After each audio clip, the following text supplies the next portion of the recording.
కోరిన కోరికలు నెరవేర్చే కొంగుబంగారంగా కొలిచే శ్రీ కొమ్మాల లక్ష్మీ నరసింహస్వామి బ్రహ్మోత్సవాలు ఈ నెల 23 నుండి 15 రోజులపాటు వరంగల్ జిల్లా గీసుగొండ మండలం కొమ్మాల గ్రామంలో అంగరంగ వైభవంగా నిర్వహిస్తారు.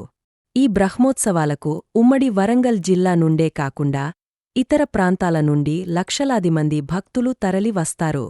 ఈ నెల 23న ప్రారంభమై 27న స్వామివారి కళ్యాణం, మార్చి 3వ తారీఖున ఈ జాతరకు ప్రధాన అద్భుతమైన ఘట్టం ప్రభబంద్లు తిరగడంతో జాతర ప్రారంభమవుతుంది. 7వ తేదీన మాడవీధుల్లో స్వామివారి రథోత్సవమెంతో వైభవంగా కన్నుల పండుగగా సాగుతుంది.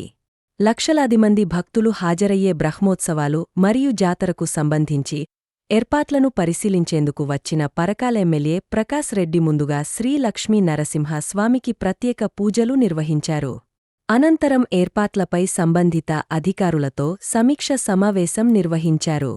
ఈ సమావేశంలో రోడ్లు, శానిటేషన్, తాగునీరు, వైద్య ఆరోగ్యం, విద్యుత్ సరఫరా అతి ముఖ్యమైన అంశాలపై అధికారులతో చర్చించి సమన్వయం చేశారు.